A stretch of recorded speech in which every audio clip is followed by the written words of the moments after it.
Muy buenas tardes, muy agradecidos de contar con vuestra presencia, esto a nombre de la Comisión Chilena de Derechos Humanos e igualmente de la Radio Universidad de Chile, la radio que piensa. Gracias por estar acá y acompañarnos en este conversatorio, donde el tema central será justamente el negacionismo, por una parte, hecho que ocurre en Chile, y los efectos de la elección de Bolsonaro en Brasil. Antes de aquello, quiero presentarle a nuestros panelistas. Tenemos con nosotros a Carmen Pinto, experta en memoria, directora de la Comisión Chilena de Derechos Humanos, al profesor Ernesto Águila de la Universidad de Chile e igualmente al periodista y analista internacional Raúl Sor. Nos complace tenerlos a ustedes con nosotros y vamos a comenzar de inmediato respecto del tema, de uno de los temas que queremos tocar esta tarde, y ello es la memoria. Respecto a la memoria, queremos consultar a Carmen qué pasa con la memoria en Chile, puesto que hay gente que está queriendo olvidar aquello que sucedió en nuestro país. Gracias. Mira, en este campo de disputas, que es la memoria, cuando en Chile todavía no logramos ponernos de acuerdo de qué es memoria, para qué y por qué, porque hemos estado sometidos durante mucho tiempo, durante largos años, como decía Mario, a una narrativa que no deja de repetirnos la necesidad de saber olvidar, dar vuelta a la página, que ya todo está dicho. Se nos ha sometido al olvido por destrucción de huellas. No podemos olvidar los detenidos desaparecidos, por ejemplo. El olvido como memoria manipulada, el olvido como memoria impedida. Y del olvido pasamos directamente al negacionismo. Negacionismo, que es necesario decir, es tributaria de la memoria de la Shoah, más conocido como Holocausto, cuyo es el elemento fundante de este concepto de negacionismo. Es una posición ideológica que consistió en negar la existencia de cámaras de gas utilizadas por los nazis en los campos de exterminio. Esta definición se encuentra todavía en muchos diccionarios, pero fue evolucionando, ya que no se ajusta a la verdad, porque cuando hablamos de los instrumentos de las cámaras de gas, se hablaba del instrumento para destruir, pero no del hecho mismo que significaba el exterminio de personas. Bueno, hablamos de exterminio judío, pero es mucho más amplio. En 1987, recién, el historiador francés Henri Rousseau crea el concepto de negacionismo para definir el acto de revisar el pasado, negando la realidad de un acontecimiento y con ello también la historia, tanto en sus fundamentos deontológicos, es decir, la búsqueda de la verdad, que científica, es decir, su capacidad de establecer los hechos. Desde entonces los diccionarios han validado el neologismo, negacionismo, haciéndolo cada vez más preciso y adaptándolo a cada nación. Se extiende cada vez más al rechazo de admitir la realidad de hechos criminales, masivos y sancionados particularmente cuando se trata de casos de genocidio reconocidos por el derecho internacional o por comisiones como en el caso de Chile, la comisión Rettig primero y las dos comisiones Walsh después, creados para investigar lo sucedido durante la dictadura militar. Pero negacionismo es también instaurar una concepción oficial de la historia, distorsionando los hechos o buscando causas que legitiman un tipo de acción. Por ejemplo, escuchamos mucho aquí en Chile, cuando se habla del golpe de Estado, que se debió a un plan Z.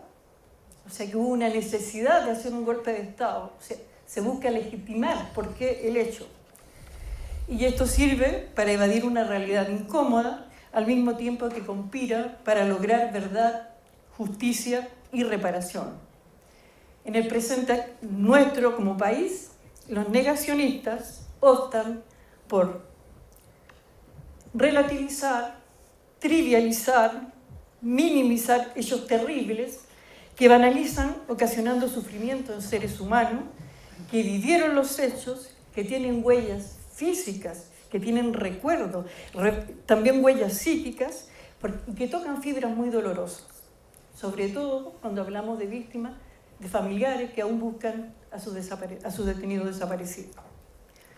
Y mientras que a nivel mundial se incrementan los esfuerzos para su efectivo combate creando leyes, en nuestro país la verdadera cruzada que en este momento lleva adelante José Antonio Kast como el más reconocido, los homenajes a Pinochet, a Krasnov, lo que no se enseña en los colegios porque no hay una política de educación dirigida hacia los derechos humanos y a la memoria, nos hace entonces retroceder en nuestros intentos por llegar a una verdad.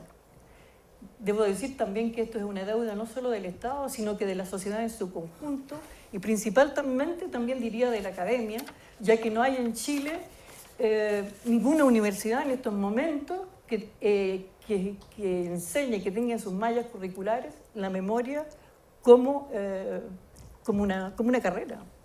Gracias, Carmen.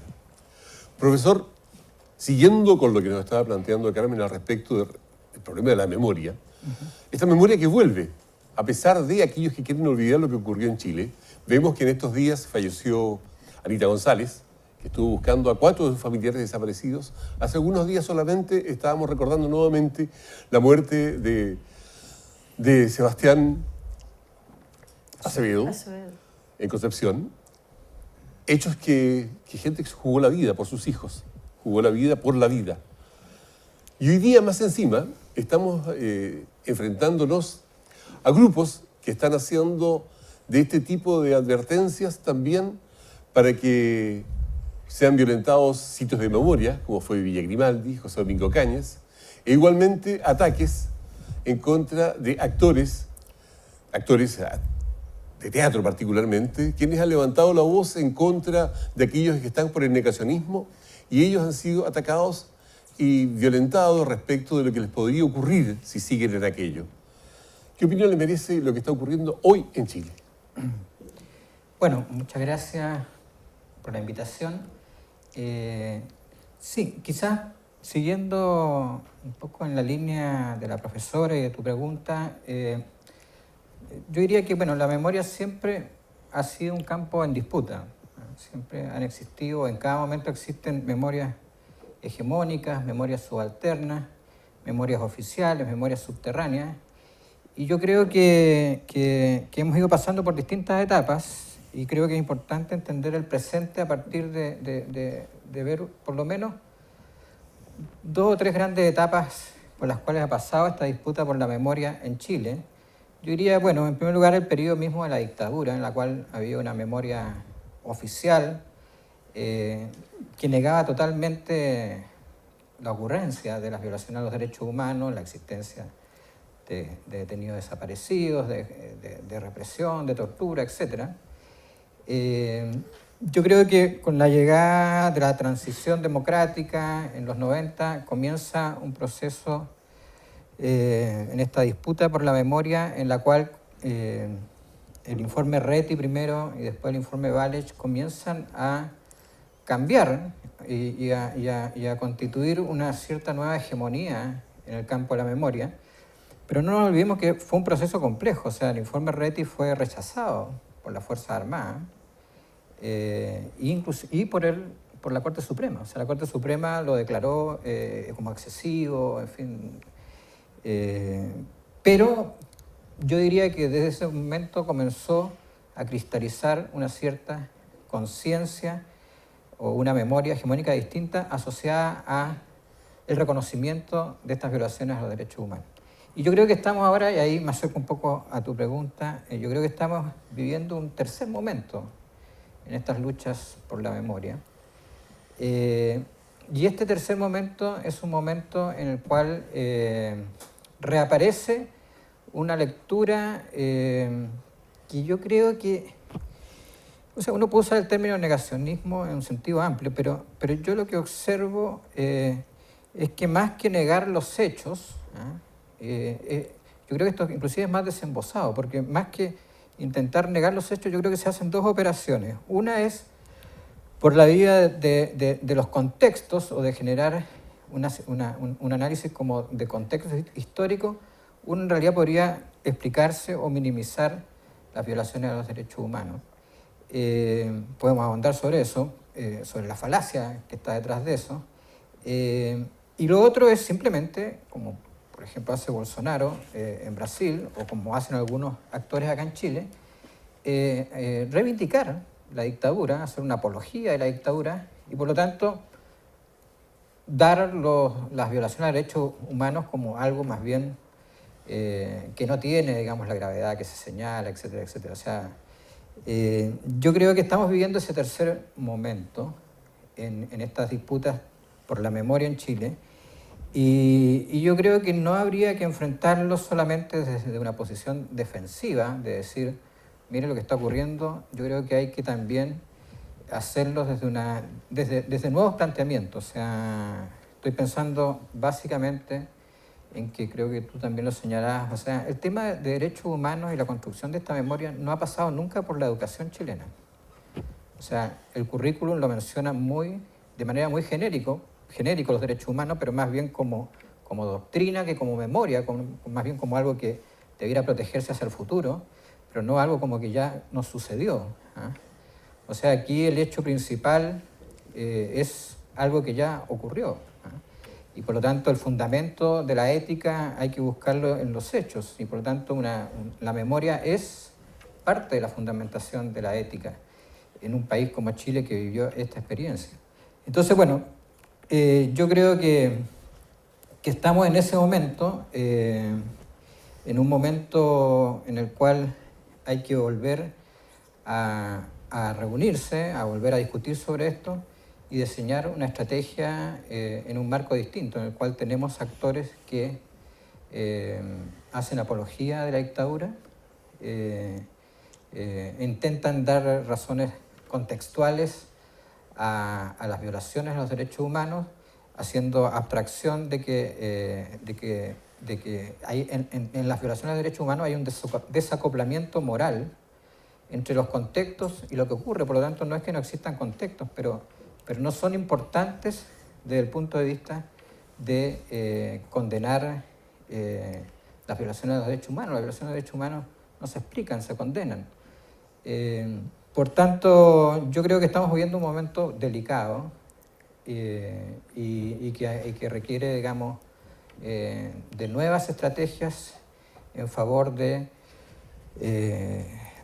hacer perseverar lo que se ha conquistado en términos de memoria, pero hacer muchas más cosas, sobre todo pensando en las nuevas generaciones, porque, termino con esto, yo creo que el tema de la memoria es algo que se juega generación a generación, o sea, no es algo que esté ganado de una vez para siempre, o sea, es algo que se pone en disputa en cada generación y el deber de una generación mayor es ser capaz de traspasar esa experiencia y ese aprendizaje a las generaciones siguientes.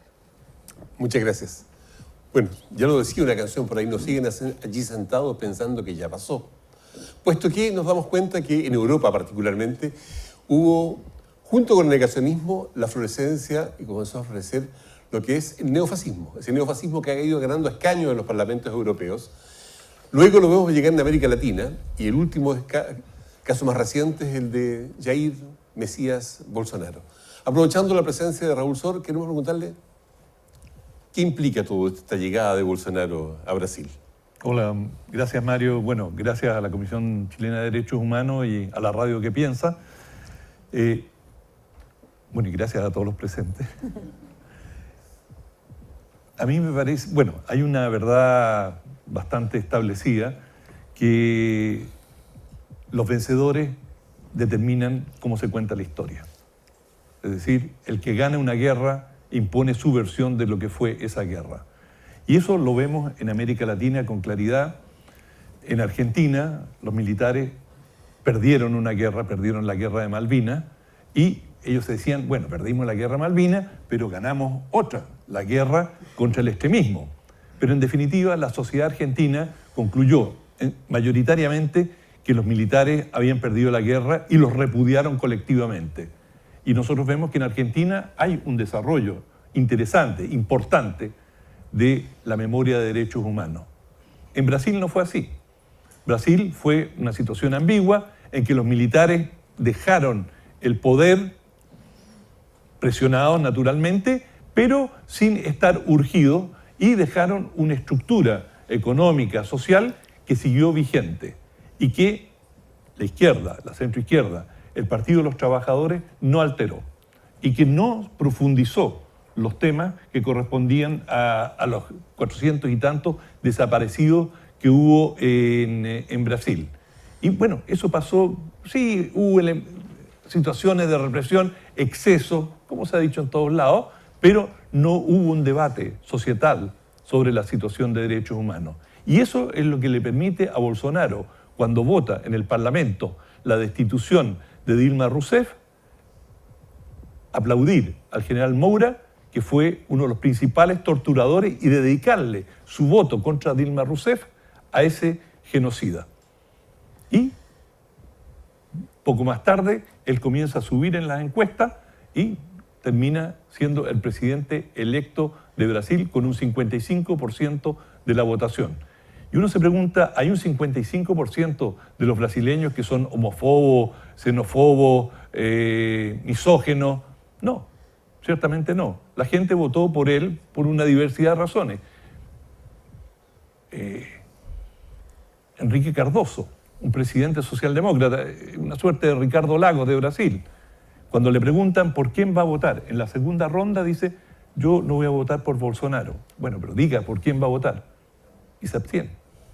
No es capaz de decir voy a votar por Haddad, el candidato del Partido de los Trabajadores, un socialdemócrata de izquierda confrontado a un fascista, fascineroso como Bolsonaro. Él no es capaz de decir voy a votar por la otra opción. Entonces nos dice mucho, bien, no vamos a entrar en el análisis de qué ocurrió en Brasil, pero nos dice volúmenes sobre lo que está pasando en Brasil. Y en Chile, bueno, los militares no perdieron, no se fueron derrotados. Es decir, estaban presionados, no podían continuar, había un freno claro internacional a la continuación de la dictadura, había una resistencia creciente dentro del país, el país se hacía cada vez más ingobernable y en esa circunstancia un porcentaje importante de los militares, quizás liderados por la Fuerza Aérea, decidieron de que esto había llegado a un límite peligroso y que no podían perpetuar a Pinochet en el gobierno como era la voluntad del dictador. Pero este proceso fue un proceso pactado, en que los militares todavía conservaron un poder enorme y yo creo que todavía estamos bajo la influencia de una dosis enorme de militarismo entendido como la hegemonía de los militares sobre el conjunto de la sociedad. Es decir, y esto aparece en cada momento. Se quiere cambiar el nombre del aeropuerto, no, el Ministerio de Defensa, a cargo de un civil, dice, no, sigue siendo Merino Benítez, no se va a llamar Pablo Neruda. Es decir, estas pugnas no son baladíes, no están ajenas a quien ejerce la hegemonía en la sociedad. Y por supuesto, yo no sé si propusieran a Gabriela Mistral, habría menos resistencia, porque claro, Pablo Neruda como comunista despierta particular animosidad entre los militares. A mí me parece insólito que sea un gobierno de derecha el que da de baja a la mitad del cuerpo general, o casi la mitad del cuerpo general del ejército. De todas estas truculencias, de todas estas estafas que hemos estado escuchando, se sabía antes. Y han habido muchas y no se han tomado las medidas. Por lo tanto, eso también es parte de la lucha por la hegemonía. Pero hay también elementos muy positivos, a mi juicio, en Chile. Y en particular, el debate que se abrió en torno al Museo de la Memoria, que le costó la salida al ministro de Cultura, al señor Rojas. Y en ese momento, yo he hablado con gente que trabaja allí, están felices, en el sentido de que esto puso el foco sobre el museo y lo que permitió abrir al debate es que, como señalabas tú, no hay contextos. en el abuso de los derechos humanos, no, porque eso es el gran argumento de la derecha. Los militares, yo he tenido muchas discusiones con ellos, ¿pero qué? ¿En Chile acaso alguien le abrió la jaula al león y el león salió y se devoró a la gente? No, aquí había un contexto. Entonces, la crítica del Museo de la Memoria es que ese contexto de abusos o de provocaciones por parte de la izquierda previo al golpe militar justifican lo que ocurrió después. Bueno, justamente el Museo de la Memoria es un museo que no tiene necesidad de tener contexto. Simplemente esos fueron los abusos, esos fueron los sufrimientos. Y creo que el debate que se generó en torno a eso contribuyó de manera importante. El viernes en la noche, 9 de noviembre, fue la Kristallnacht, la noche de cristal, que fue el mayor pogrom que se vivió en Europa occidental, en que fueron asaltados decenas de miles de hogares, primordialmente de judíos, fueron quemadas sinagogas. Y hoy día, después que pasó la Segunda Guerra Mundial, se generó el proyecto político más importante, a mi juicio, de la historia de los Estados, la Unión Europea. Y el eje, la meta central de la Unión Europea era una: no volver a tener una guerra entre países europeos. No la cooperación económica era un instrumento para que no hubiera competencia, pero no era el objetivo. Y bueno, lograron avances enormes, se borraron las fronteras, se logró una moneda común, cosas que eran inimaginables. Y hoy día, de nuevo, vemos cómo se quiebra esta construcción y vuelven a emerger los nacionalismos, como se señaló, con una fuerza enorme. Brexit, los británicos se van de la Unión Europea por sus intereses nacionales y vemos el auge en Italia, en Francia, incluso en Alemania, que quizás uno de los países que ha dedicado más esfuerzo a la educación sobre derechos humanos y sobre la atrocidad del pasado. Ni hablar Polonia, Hungría, Turquía, vemos un auge de fuerzas que tienen un fuerte aroma fascistoide. Por lo tanto, ¿qué se puede decir? La historia no se repite, pero hay ecos del pasado que son muy alarmantes. Gracias, Raúl. Parte de justamente esos ecos del pasado es cosas que han estado ocurriendo en estos días. También nos toca a Chile. Resulta que se ha cuestionado, y uno de los ejemplos que da la derecha chilena en particular del por qué la elección de Bolsonaro, una manera de defenderlo es que fue elegido democráticamente. También fue elegido democráticamente la democracia que había en aquella época, Mussolini, también Hitler. Había también democracia en Chile cuando se eligió a Allende y fueron capaces de bombardear la moneda para terminar con aquella democracia. Por otro lado, ellos mismos, esta misma derecha, que hoy sale criticando a Boric porque se reunió con Palma Salamanca en Francia, son los mismos que van todos los fines de semana a Punta Peuco. Entonces, hay parte de la historia que no se está contando, tampoco aparece mucho en los medios, hay que decirlo. Pero hay cosas que podemos hacer nosotros, los ciudadanos, nosotros la Comisión Chilena de Derechos Humanos, nosotros los medios como Radio Universidad de Chile, para la memoria, para que aquellos, ¿de qué manera debemos educar a nuestros jóvenes, a nuestros niños, para que nada de aquello ocurrió, tanto en Europa como ahora en América Latina, vuelva a suceder? En primer lugar, yo creo que habría que hacer una diferencia entre lo que es memoria y lo que es historia. Yo creo que la memoria debería ser un marcador democrático. Y yo creo que la lucha va a nivel internacional porque sea un derecho humano más, que esté dentro de la Declaración Universal de los Derechos Humanos, como el derecho a elaborar el pasado como una necesidad de conocer la verdad y hacer justicia. Esa es como la reivindicación a nivel mundial. Porque, bueno, la historia sabemos que es lo que ya está, que no se puede cambiar. En cambio, la memoria tiene muchas aristas, está relacionada con la historia, pero al mismo tiempo es muy diferente, son contrapuestos. La memoria está cambiando todos los días, es más emoción que razonamiento. Yo creo que tenemos que empezar por educar.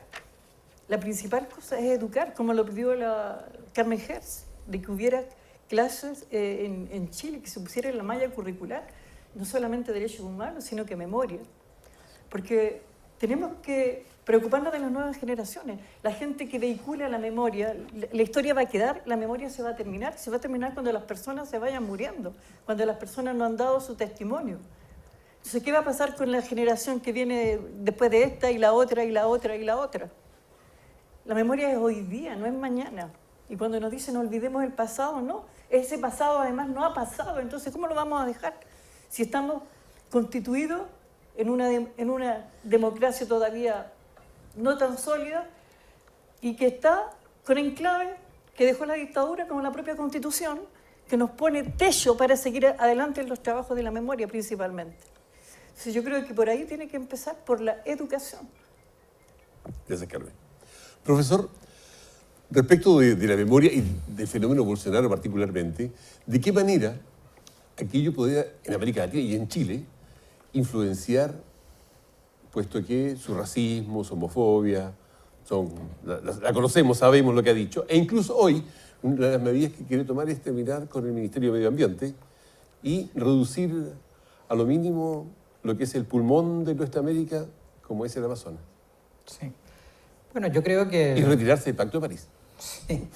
Yo creo que lo que ha ocurrido en Brasil, yo creo que es muy importante para toda América Latina y creo que también para Chile, porque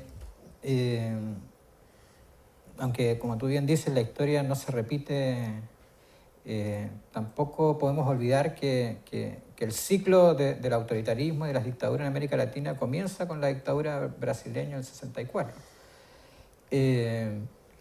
Y yo diría que además, si uno analiza las condiciones en las cuales es elegido Bolsonaro en Brasil, uno hace la enumeración de condiciones, la verdad es que no son demasiado distintas a las que hay en Chile, aun cuando yo creo que todavía esas posiciones están en una cierta minoría electoral y cultural, pero no están tampoco demasiado lejos si es que nadie hace nada para detenerlas como para que puedan constituirse en algún momento en mayoría. O sea, aquí tenemos crisis del sistema de representación política.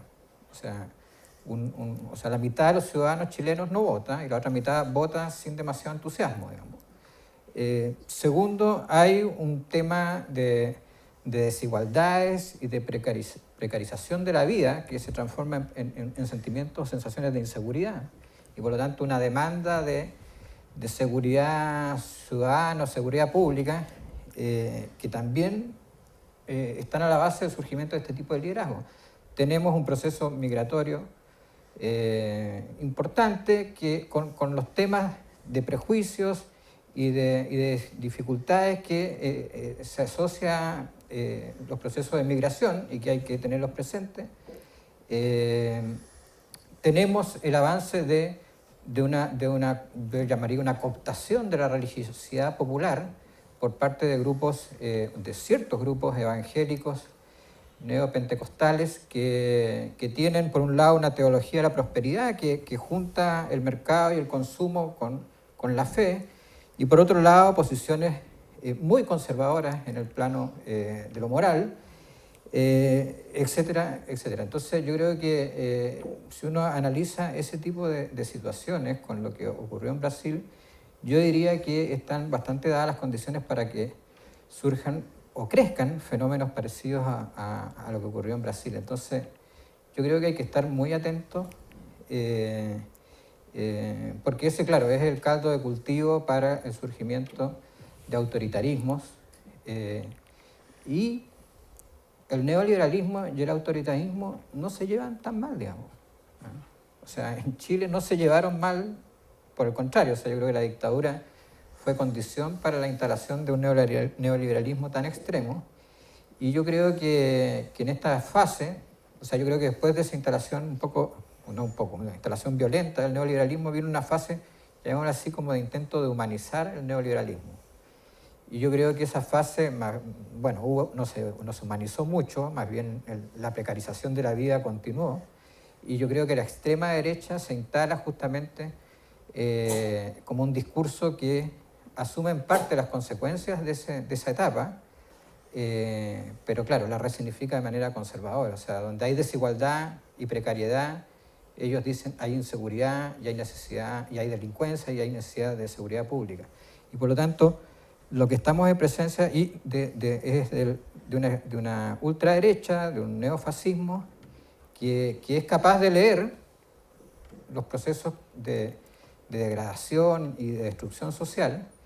Y bueno, y esos sectores claramente están conectados con los procesos de dictadura anteriores, o por lo menos tienen una lectura mucho más positiva, y por lo tanto traen también, junto con ellos, una relativización de lo que significaron las violaciones a los derechos humanos, y por lo tanto una relativización hacia el futuro de lo que pudiera significar esto como una repetición de la historia. Entonces, yo creo que lo de Brasil, no solamente por su cercanía, no solamente porque se instala en América Latina, un fenómeno que ya venía con Trump, con Salvini en Italia, etc., sino que también porque las condiciones en que se instala Bolsonaro y esa ultraderecha brasileña no son tan distintos a el ambiente sociológico, subjetivo, que existe en Chile, como para que opciones de esa naturaleza pudieran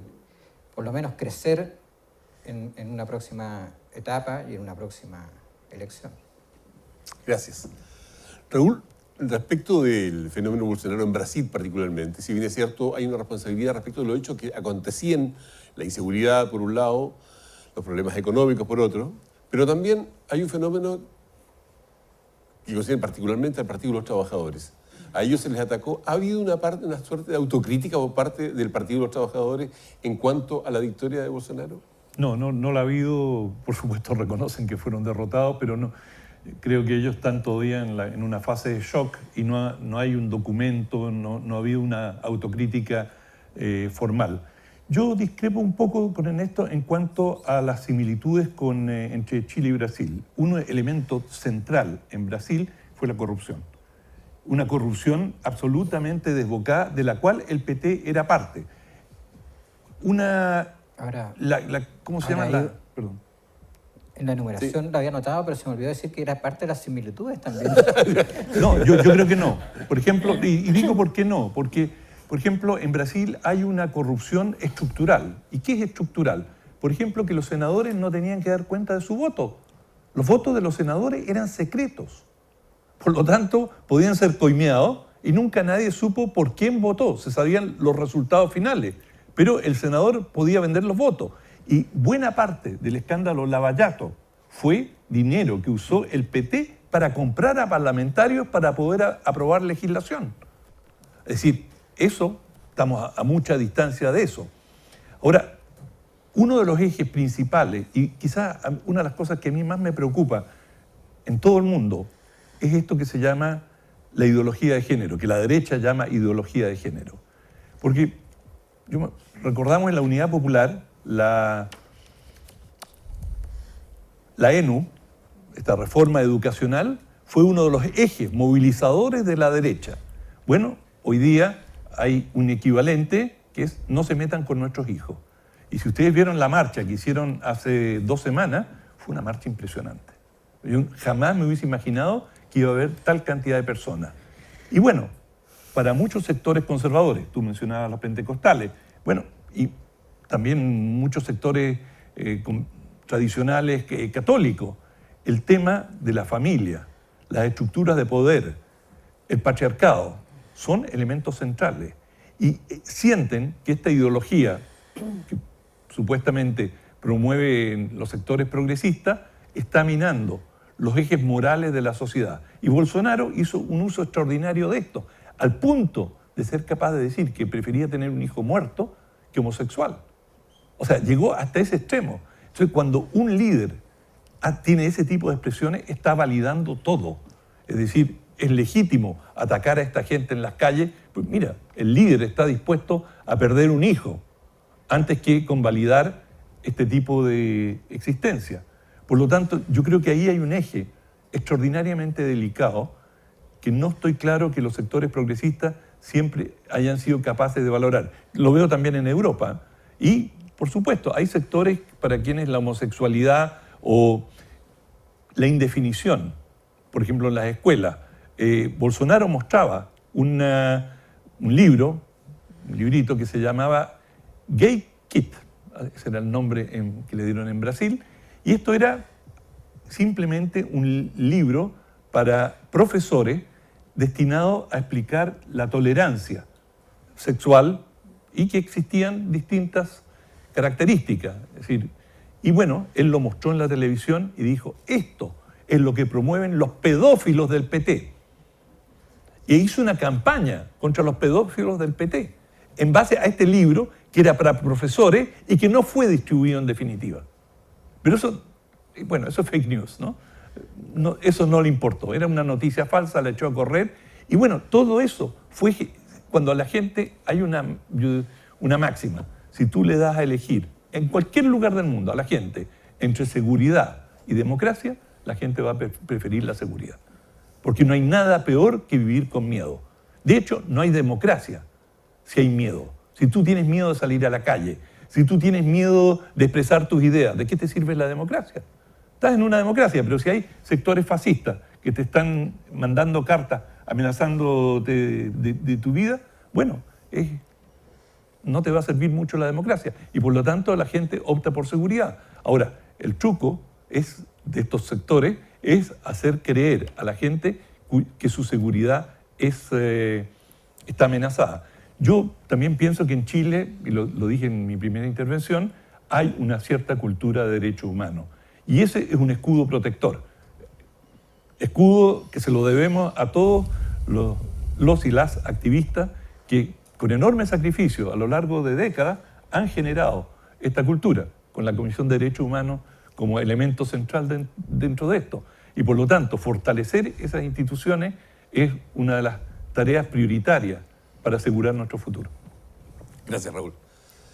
Derechos Humanos, donde estamos en el año 2018, donde se cumplen 70 años desde la creación de la Declaración Universal, 40 años desde la creación de la Comisión Chilena de Derechos Humanos. Por tanto, han pasado 70 desde la Segunda Guerra Mundial, 70 años, el año 48, cuando se hace la Declaración Universal, el año 78 en Chile, cuando estábamos en plena dictadura, nace la Comisión Chilena, y este año, justamente el 10 de diciembre, se hará una actividad para conmemorar esos 40 años de la Comisión Chilena de Derechos Humanos. En base a ello también nos damos cuenta que en los derechos humanos, como decía Raúl, algo se ha hecho, algo hemos avanzado. Tanto así que tenemos a Mauricio el Breve, Mauricio Rojas, el ministro de Cultura, que duró 48 horas, y también parte de aquello es gracias a la tarea que realizó la propia comisión. Raúl Zurita fue el que llevó la guaripola, digámoslo, haciendo el llamado a todo el mundo del arte y la cultura a oponerse a lo que estaba planteando Mauricio Rojas en su libro, donde él negaba justamente que lo que había ocurrido, lo que estaba pasando en el Museo de la Memoria era producto de la elucubración de algunos que creyeron o que quisieron hacer creer que lo que había pasado en Chile era una falsedad. En ello, la Comisión Chilena jugó un rol muy importante, y es allí justamente en la comisión donde se hizo una conferencia de prensa, y mientras ella se realizaba con más de 250 personas del mundo del arte y la cultura, se conoció la renuncia de Mauricio Rojas. Por tanto, el aplauso que ustedes vieron en las cámaras de televisión fue el momento en que se supo, mientras estábamos en la comisión, de la renuncia de Mauricio el Breve. Carmen, ¿de qué manera el mundo de la cultura y de las artes puede ayudarnos justamente a mantener viva la esperanza respecto del respeto de los derechos humanos? Bueno, históricamente el mundo del arte estaba a la vanguardia para develar hechos relacionados con violación a los derechos humanos. El cine, la música, la novela, y aquí en Chile también, ¿por qué no? Si, ellos tienen que estar a la vanguardia, van a seguir estando a la vanguardia. Pero yo quería volver un poquito a señalar una cosa pequeña, que se me quedó, cuando ustedes hablaron de que la historia no se repite.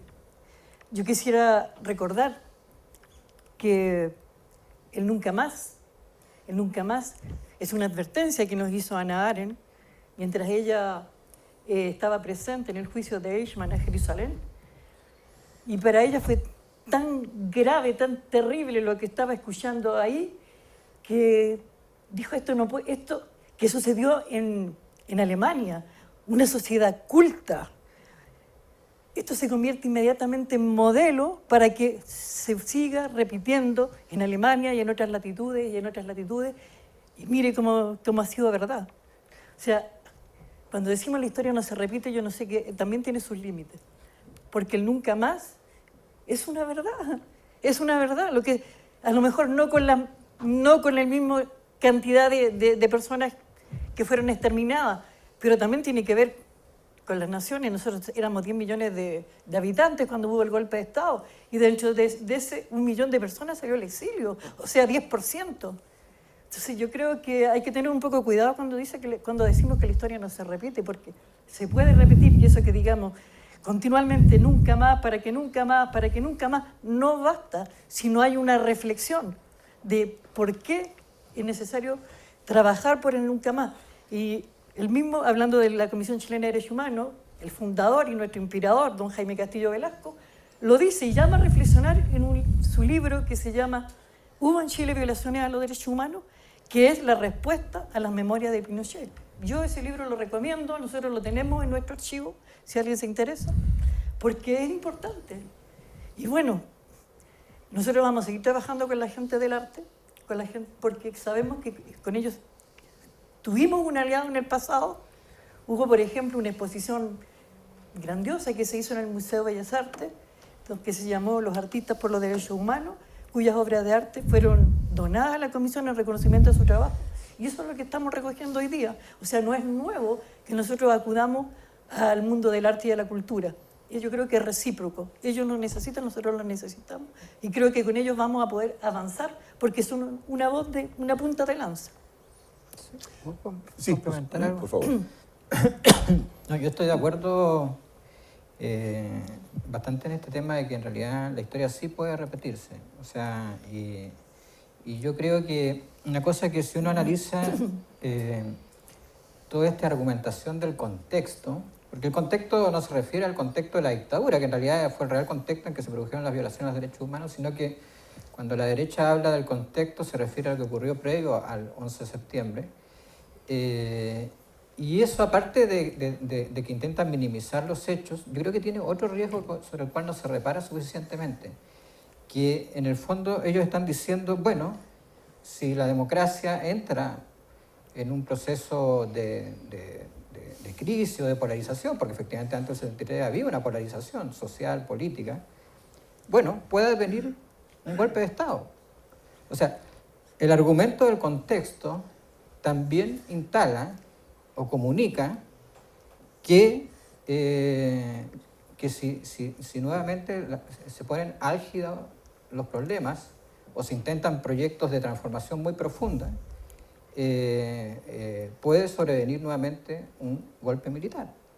Entonces, en la idea del contexto no solamente hay una idea de justificar o tratar de darle una cierta explicación a las violaciones de derechos humanos, sino hay una amenaza implícita.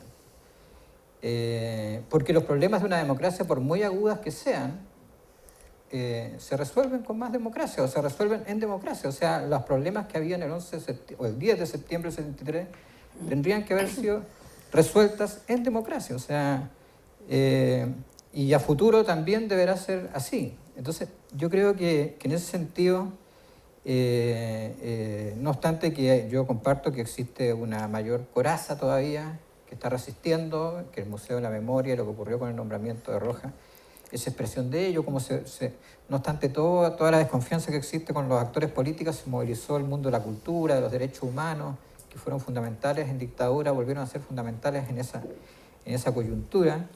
Yo creo que eso mostró que en este tema todavía existían ciertas compuertas que estaban relativamente sólidas.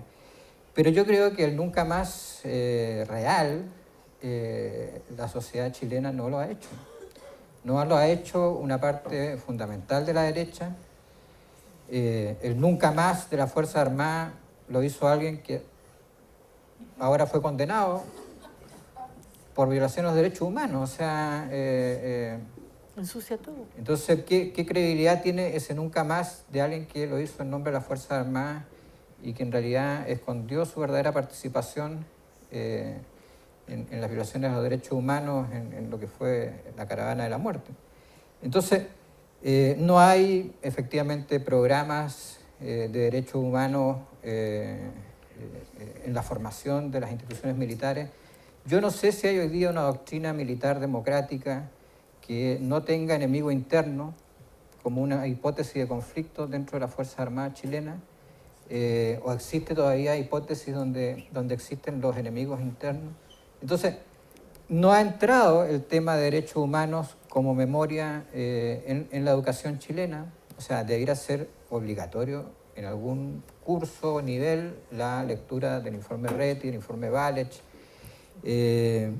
O sea, en Chile tú tienes que enseñar los derechos humanos, pero yo lo digo porque además trabajo en el campo de la pedagogía, pero yo creo que ocurre algo extraño cuando tú enseñas los derechos humanos y no haces ninguna mención a la memoria.